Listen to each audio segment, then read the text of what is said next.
Hello, I'm Bob McEwen. Welcome to the Fifth Estate. It is a tale of almost mythic proportions, of a hero who overcomes unlikely routes and a deadly disease to dominate his sport as no one ever had before.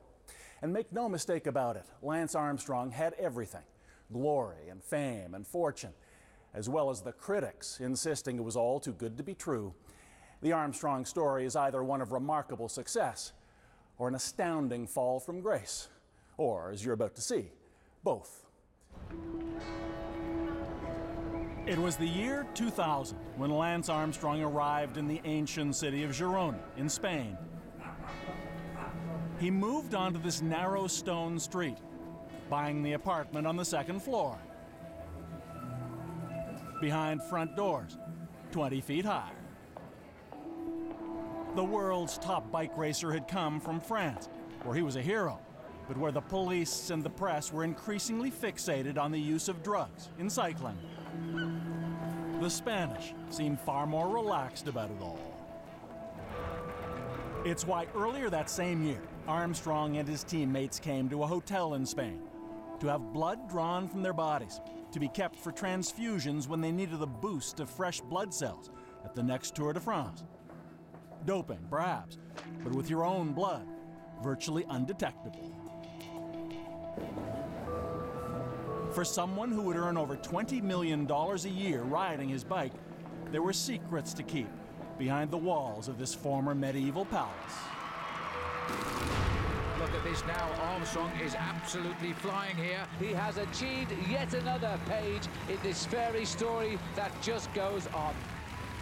The story of how Lance Armstrong got here, the legend larger than life, and the dizzying descent back to Earth begins not in one of cycling's European hotspots, but in the bike racing backwater of Texas.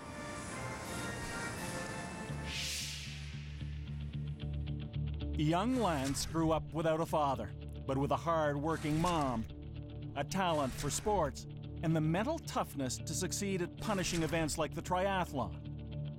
Eventually, he would abandon the swimming and running to become U.S. national champion on two wheels. And by the early 90s, barely into his 20s, Armstrong was ready to test himself against the very best at the pinnacle of professional cycling in Europe and in the biggest race of all, the Tour de France. Armstrong has the advantage here. He's on the right side of these riders. But even for a highly touted newcomer like Armstrong, the Tour de France would be a struggle. In his first 4 attempts, overall, his best result was 36th place. He had never really been an overall contender. He had won stages, individual stages, but he just never really had it in the big mountains, in the Alps and the Pyrenees. He had never had that that ability to climb with the best. Fellow American Tyler Hamilton came to Europe to win a job in the peloton, the pack of riders who are the supporting cast for stars like Lance Armstrong. Let's just say I was getting killed, fighting to be, in the middle of the pack, naturally. It was soon clear to him that many of the European pros had an unnatural advantage. There wasn't a whole lot of news about doping, but once in a while it would pop up. But yeah, it was in the back of my mind that it was out there. To what degree, I didn't know. I didn't know if it was 5% or 10%, or later I learned it was probably closer to 80%. Doping, the use and abuse of drugs, has always been integral to the sport of cycling.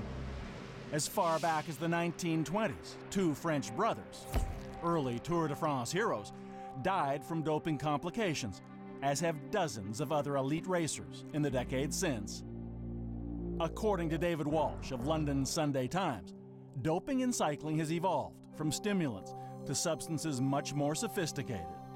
Drugs like cortisone and I think steroids and testosterone became, drugs that people used a lot. It was definitely cheating, and it was definitely wrong. But I don't believe that it was as corrupt as the EPO doping would be. EPO is a term you'll hear a lot in our report. It's shorthand for the drug erythropoietin, one function of which is to increase the production of red blood cells, which carry oxygen throughout the body. The more oxygen, the more endurance, which is why EPO is the drug of choice in cycling. When you arrived, was this a decision you thought you would have to make, to dope or not to dope? You know, the learning curve was very steep. And yeah, the doping part just came naturally. And all of a sudden, you know, the team doctor approached me, and, you know, the rest is history. What he took first was testosterone to speed up his post-race recovery. Then the doctor suggested something else, injections of EPO to increase stamina. Any qualms Hamilton had took a back seat to what the EPO might mean for his career. When he approached me with the EPO, it was almost like being invited into a fraternity. You know, it was like, I felt like I was on the B team at the start of the year, and it was almost like I was being invited into the A team. He has been a great one-day rider right from the beginning, but it remains to be seen whether he can do the biggest stage races such as the Tour de France. Journalist David Walsh says Lance Armstrong would ultimately make his own decision. I think Lance embraced the challenge of doping and soon turned it into an opportunity. In other words, well, imagine if we could dope more intelligently than everybody else. You solemnly swear or affirm that testimony you're about to give for this cause will be the truth, the whole truth, and nothing but the truth. Yeah. Thank you, sir. Several years later, in a deposition for a civil lawsuit over bonus money, Armstrong seemed evasive when asked about the drug climate of the 1990s. Doping in sport has existed since the original Olympic Games, so hypothetically, could you say that? Yeah.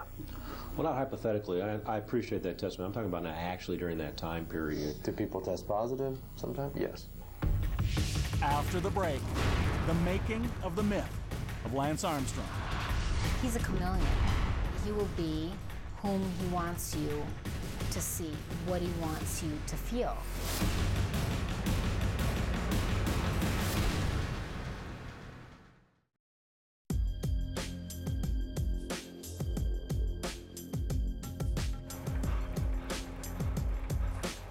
For American cyclist Tyler Hamilton, if you wanted to compete with the best in the world, the ultimatum was simple: use drugs or go home.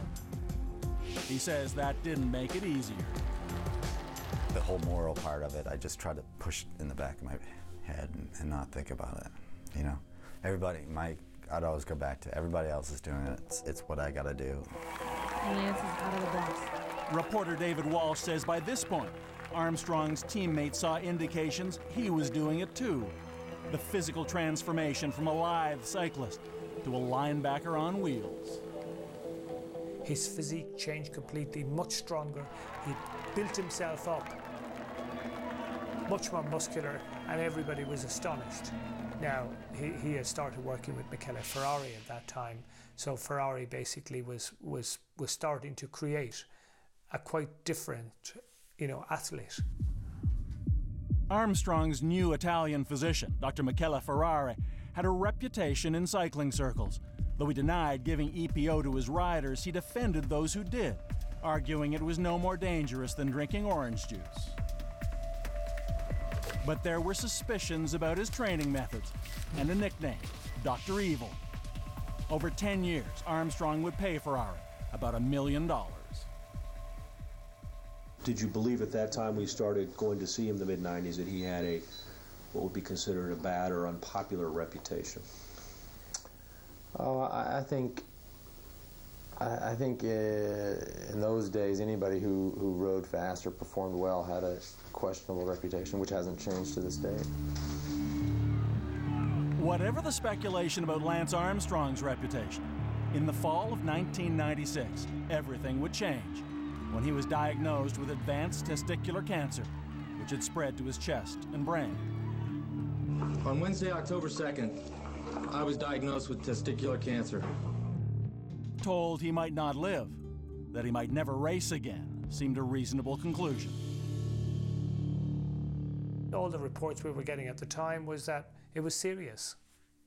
So yeah, I mean, you know, you wondered first, would he be okay, and then you thought, let's hope he can get back and have a career. Longtime friend and fellow rider Frankie Andreo and his then fiancée Betsy went to the hospital in Indianapolis along with other Armstrong friends and family. He had a private room and it was very small, so we couldn't fit the 6 of us in that room, so we went to a conference room where he had a scheduled meeting with his doctors. They offered to leave, but Armstrong insisted they stay. What Betsy Andreo heard next was the first glimpse of his doping program to someone outside the inner circle. The doctors asked some banal questions, and then it came out, have you ever used any performance-enhancing drugs? And I mean, Lance was holding his IV and then just nonchalantly rattled off EPO, growth hormone, testosterone, cortisone, steroids. My eyes popped out of my head, and Frankie saw I was upset. We excused ourselves from the room immediately, and I turned to Frankie and I said, if you're doing that, I am not marrying you. Betsy Andreo says she mentally filed away what she had heard at the hospital, for now. According to Frankie, sometime later, Armstrong brought the subject up during a training run. He kind of asked about how Betsy reacted to what happened in the hospital room. What did you tell him? I said she freaked out a little bit, and, you know, we got in a couple arguments, but then kind of went away. Did he respond or say anything further about it? No, it was very short. But almost a decade later, after those accusations were made public, under oath, Lance Armstrong denied any of it ever took place. How could it have taken place when I've never taken performance-enhancing drugs? Okay. How could that have happened? That was my point. You're not. It's not just simply you don't recall. Just. How many times do I have to say it? I'm just trying to make sure your testimony is clear. Well, if it can't be any clearer than I've never taken drugs, then incidents like that could never have happened. Okay. How clear is that? He's a chameleon. He will be whom he wants you to see, what he wants you to feel. If he wants to use you, if he needs something from you, he will be charming. He will charm the heck out of you. If he wants you to shut up, if he wants to send a message, he will be threatening and intimidating. And we've seen both ends. Before I was diagnosed, I was competing as a professional cyclist. Whatever happened in that hospital room, what would happen next is one of the great tales of the strength of the human spirit. Incredibly, within a year, Lance Armstrong would recover from surgery, defeat his cancer, and establish his own charity to help others fight the disease as well. What's more, miraculously it seemed, he was riding again.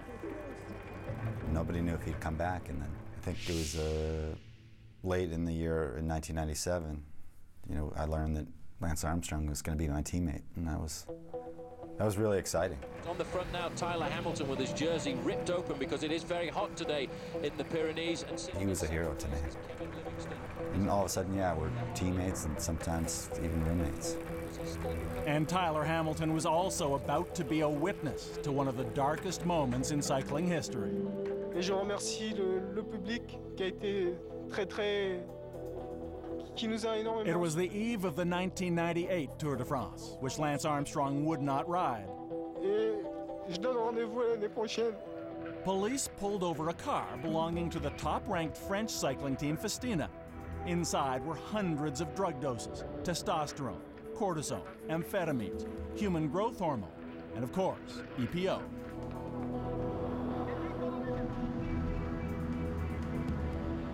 Antoine Valle was one of the Festina coaches. Though it's acknowledged he had nothing to do with doping, he saw the immediate impact of the raid. All the police came, the manager was in jail during 1 week, and everybody was arrested, some riders, people of the staff, and they speak, what is it, what are you doing, who takes that, where does it come from, and so on. And the French police raided other Tour de France teams too. So the police then move in on the race, and everywhere they go, they unearth huge quantities of drugs. It seemed like every team was doping. But if the Festina affair caused some sober second thought about drugs in cycling, it wasn't for long. When you are 25 years old, you think you are immortal, and the risk is okay. The mentality is all what I can take, I take. Well, what a big difference a year has made. Last year, we regularly brought reports of police raids on the event and riders being involved in drug scandals. Now, the Tour de France in 1999 was Lance Armstrong's first since his cancer. In the start house now is Lance Armstrong. Organizers claimed that after Festina, it was also the beginning of a new drug-free era, though that remained to be seen. Was the use of performance-enhancing drugs, to your knowledge, by other cyclists fairly common in 99 or 2000? If you know. Well, yeah, and cycling was rocked in 1998 by Festina, so that, I think if anybody didn't understand that there was some sort of a doping problem with some teams in cycling after 1998, then they had their head in the ground. Now back to the race, and we're now just beginning the climb here. Armstrong's comeback in 1999 was news around the world, held as a symbol of what could be done without doping, because surely no one could suspect, after what he had been through, he would put anything illicit in his body. It is an epic climb. It is a climb that has gone down in very many legendary stories. Then came the day of the first big climb. He's out of the saddle, sprinting up this climb now. He's trying to really... Former coach Antoine Vaillet describes that performance as superhuman, meaning EPO must have been involved. When Armstrong climbed the hill, and he was pedaling like a sprint, like if it was a descent, and he had to pull on his brake before the bend. And he's flying up this mountain. A physical and mental delivery here by Lance Armstrong to all of his rivals in the Tour de France. I remember being in the press room on the day of Sestriere, and a lot of the journalists were looking at big screen and TV, and Lance was riding away from everybody. This man has managed to come back from the face of death, and now he's riding at the front of the Tour de France like a Trojan. And they were laughing. They were just looking up and kind of going, look at that joke. They're telling us that they're trying to tell us that the Tour is clean. Did you see that? I mean, this is ridiculous. And that's what a competing rider said too. Christophe Besson of France was known for speaking out against doping.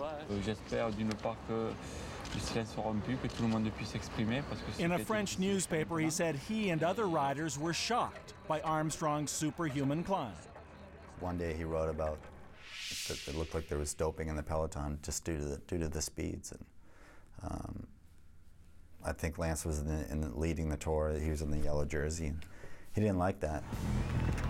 The next day, Tyler Hamilton saw an infuriated Armstrong ride up to Besson in the middle of the race and scream at him to shut up about doping or quit.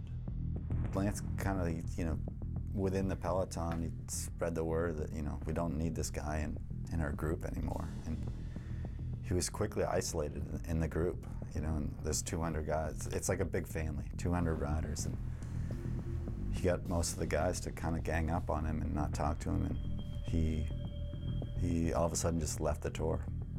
And so sad, so sad. Hamilton says the incident established Armstrong's place as cycling's alpha male. The guys in the peloton saw that, and they saw his power, and guys were scared of him, that's for sure. He, if you didn't have anything nice to say about him, you just kept your mouth shut. You didn't want to cross Lance Armstrong. And the rain starts again as Lance Armstrong... In 1999, in that first Tour de France victory, Lance Armstrong would have 15 urine samples taken. None tested positive for doping, at least not yet, but questions were being raised. This man, Lance Armstrong, is still having to deny the fact he is not taking drugs in this Tour de France, and the press are saying he is. And I can emphatically say I'm not on drugs. It's unfortunate that the yellow jersey of the Tour de France always has to defend drugs or say something about drugs, but C'est la vie. So now he is going to cross the line. I think this will be some victory salute. Lance Armstrong was now on his way to becoming one of the richest, most recognizable sportsmen in the world.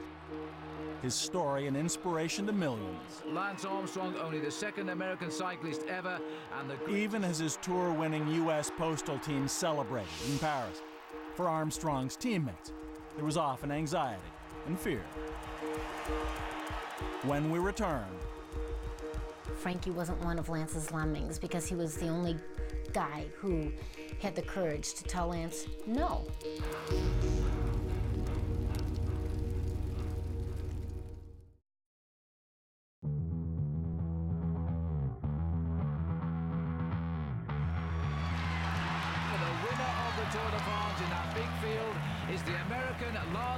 After his miraculous comeback from cancer and triumphant return to the Tour de France, Lance Armstrong was one of the biggest celebrities in the world. He wins the Tour by a massive margin.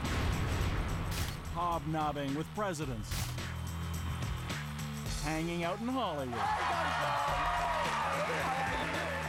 dating a rock star. His autobiography, It's Not About the Bike, was a phenomenal bestseller. His Livestrong Foundation would raise hundreds of millions of dollars to fight cancer and would make the wristband a universal symbol of hope. Armstrong's earnings would amount to well over $20 million a year with commercial endorsements for cars, beer, and his biggest sponsor, Nike. Everybody wants to know what I'm on. What am I on? I'm on my bike, busting my ass 6 hours a day. What are you on? Nobody believes in doping controls more than me. And wherever he went, he took the message that against all odds, he'd accomplished everything drug-free. The proof for the results, not just the race results, but the drug testing results, the investigations, the inquiries, the court cases, haven't lost one of them. You wrote that Lance Armstrong was doping, you were likely to be sued, and nobody was going to believe you because you were talking about, because he wins the Tour, brilliant. He's recovered, he has recovered from cancer, great job. Wins the toughest race in the world, extraordinary. Wins it in the most brilliant way. But behind the scenes, it was a different story. Insiders knew that even after cancer, Armstrong was still working with the man known as Dr. Evil, Italian physician Michele Ferrari. If somebody's saying Ferrari, they're saying Ferrari for one reason and one reason alone, and that's to get on a doping program. It became this open secret in cycling that everybody knew. Is there anything about your dealings with Dr. Ferrari over the decade or so that you've known him and dealt with him that would suggest to you that perhaps he was using or encouraging other athletes to use performance-enhancing drugs or substances? No. In fact, to the contrary. Tell me what you mean by when you say the contrary. I know you're going to find this hard to believe, but he's, to me, totally clean and totally ethical, believes in clean, fair sport, but produces great results with his athletes because he's so focused. Betsy Andreo's husband, Frankie, was Lance Armstrong's friend and teammate, while Michele Ferrari was his trainer and doctor. She says riders were constantly pressured to do whatever necessary to help Armstrong win or lose their job, as Frankie Andreo ultimately did. They lumped Frankie in with the rest of them.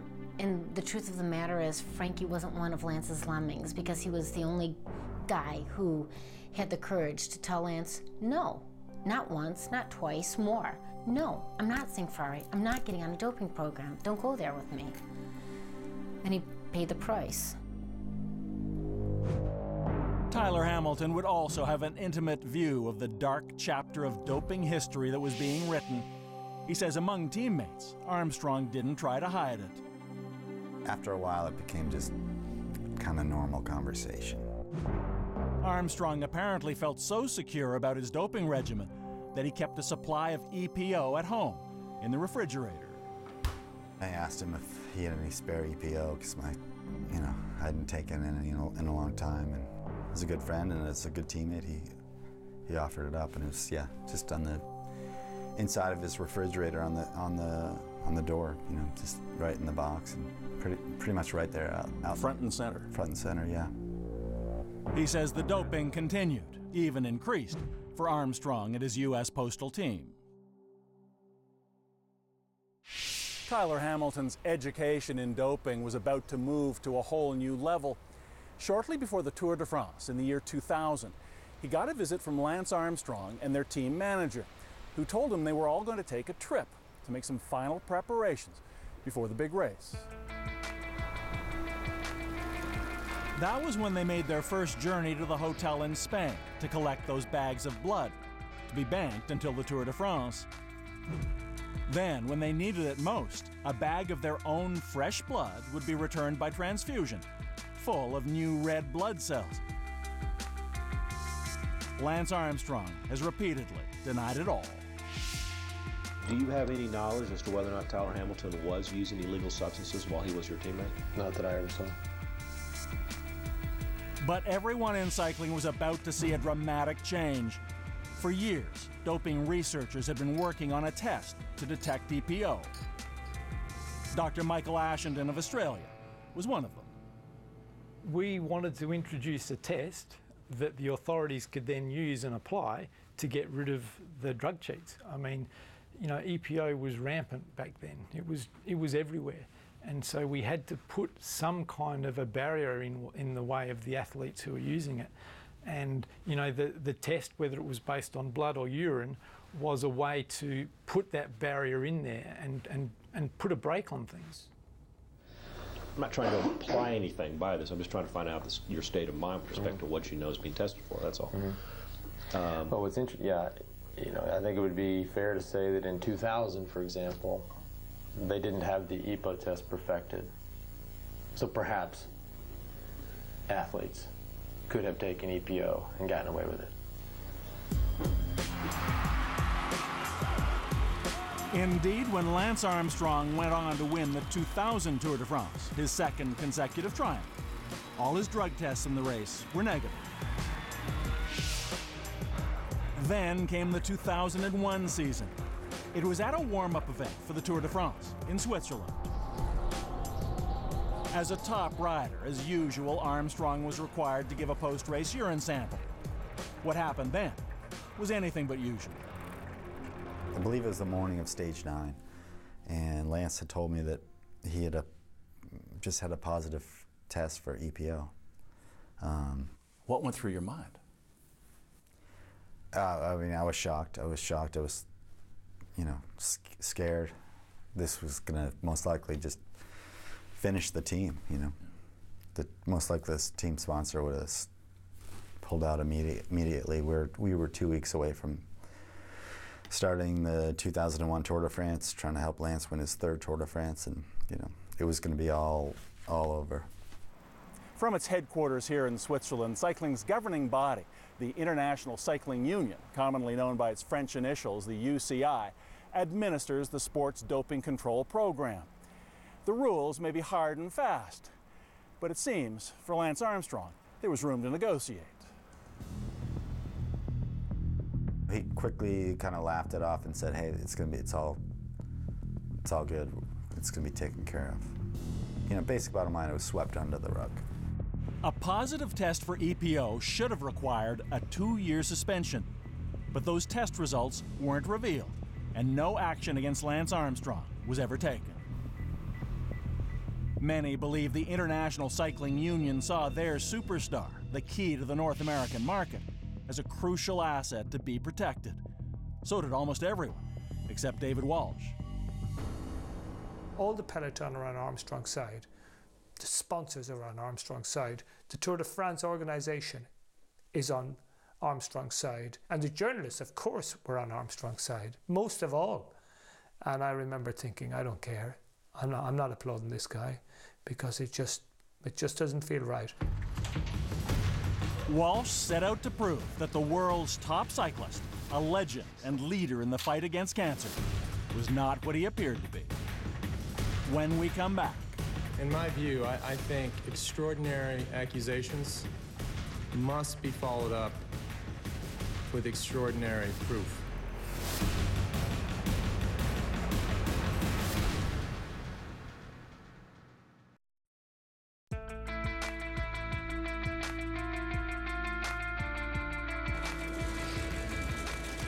It was the eve of the 2004 Tour de France, the one Lance Armstrong needed to set the all-time record for most consecutive Tour wins. It was also the day David Walsh published his new book, L.A. Confidential, the most in-depth investigation of Armstrong and drugs in cycling ever. At the pre-race news conference, the book was topic number one. Your former team member, Stephen Swart, tells in the book L.A. Confidential stories about the using of APO in your team. It's a fact. What's your comment on that? No comment. No comment here, perhaps, but Armstrong's lawyers were already suing Walsh and his publisher. In Britain, they even filed suit against the Sunday Times, which dared to write about the book. The Times was forced to apologize. L.A. Confidential was only ever published in French, and it all put a chill into coverage of Lance Armstrong. At that news conference for the 2004 Tour de France, Armstrong ridiculed L.A. Confidential and David Walsh. I'll say one thing about the book, and especially since our esteemed author is here. In my view, I think extraordinary accusations must be followed up with extraordinary proof. And Mr. Walsh and Mr. Ballester have worked 4 or 5 years, and they have not come up with extraordinary proof. What do you think about the accusation? I'm not done. Sorry. The case is now incredibly complicated and will be a long one. I have engaged lawyers in both France and England. I will spend whatever it takes, however long it takes, to bring justice to the case. But for the first time, L.A. Confidential reported the experiences of Armstrong insiders, many of whom later gave depositions in that civil suit. Like Postal Team staffer Emma O'Reilly, who described helping Lance Armstrong disguise a syringe mark on his body. How is it he asked you to apply makeup or get makeup? What happened? Oh, he applied it, but he just asked me, did I have any makeup to kind of cover up a bruise mark? Did Mr. Armstrong tell you how he got the bruise? He had said it was from a syringe mark. Armstrong has consistently dismissed all the insiders who've spoken out as disgruntled people with problems. He told people I was literally crazy, unhinged, really fat, very ugly, doesn't know what Frankie sees in me. Frankie's just backing me up. Why would Mr. Andrew say the same things, if you know? Probably to support his wife, which I don't know if you're married or not, but I am. Sometimes is required. Is it your testimony that Mr. Andrew was also lying when he said that he heard you say those things regarding your prior use? 100%.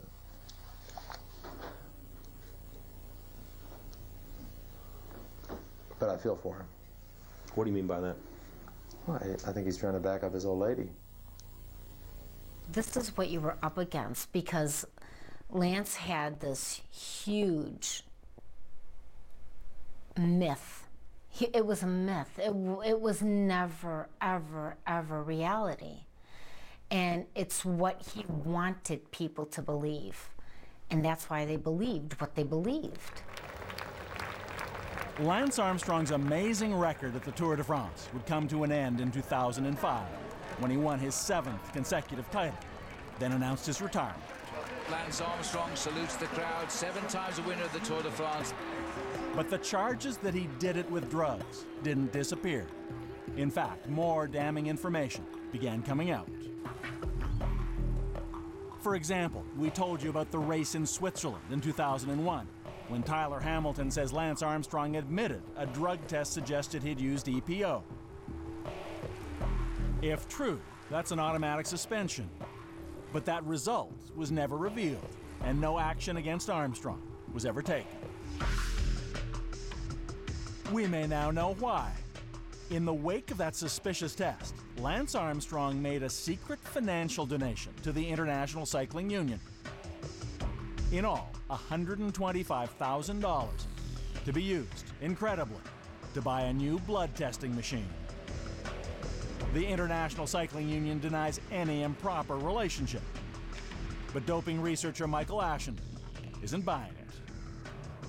All of this only became known several years later.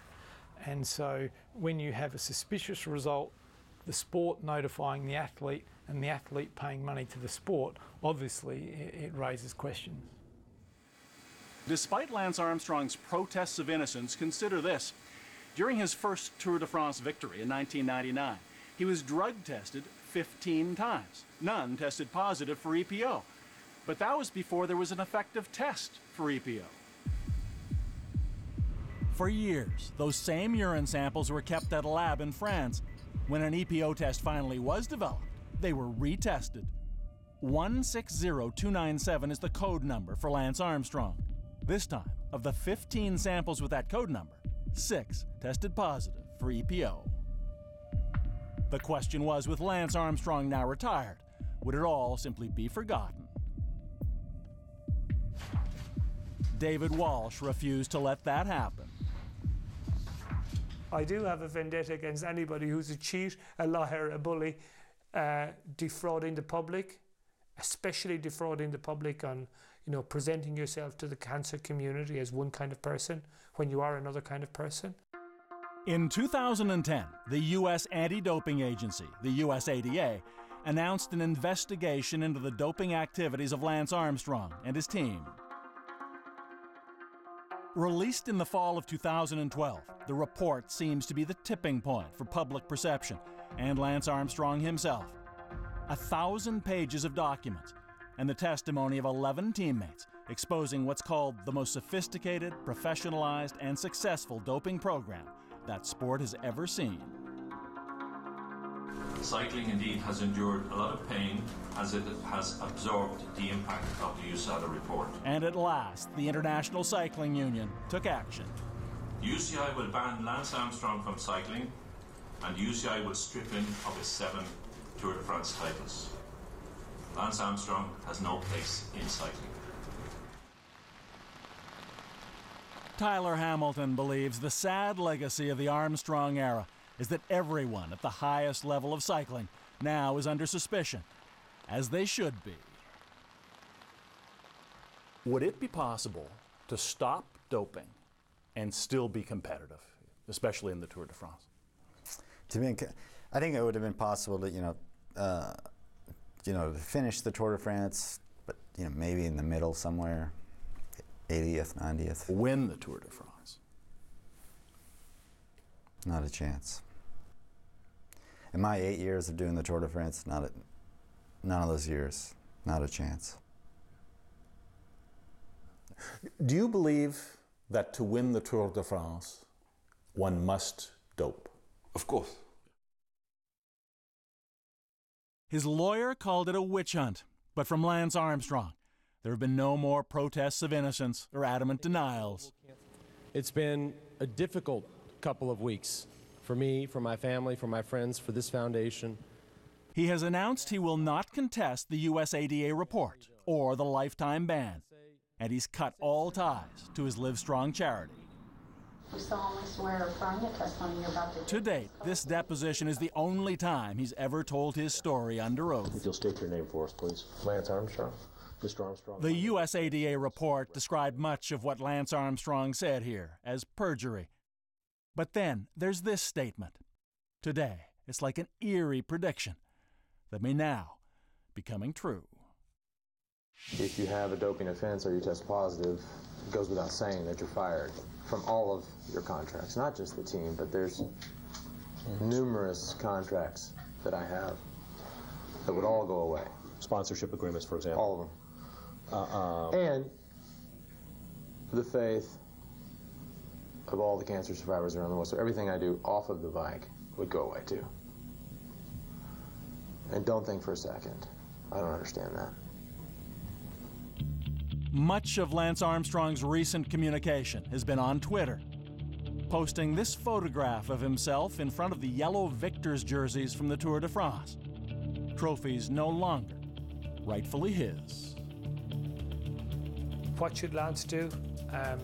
He needs to admit what he did, because until he does that, he cannot really move forward with his life in any kind of satisfactory way. As long as he says, I wrote clean, all this is a lie, well then he's living in that fantasy land, which becomes like a prison.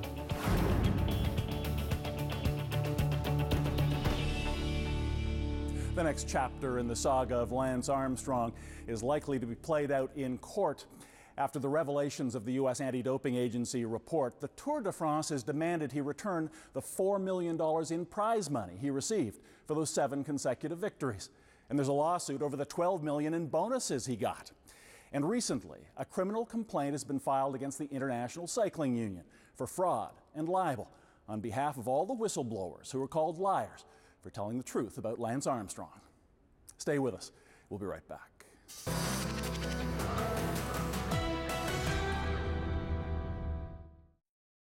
And that's our program for this week. I'm Bob McEwen. For everyone at the Fifth Estate, thank you for watching. We'll see you soon.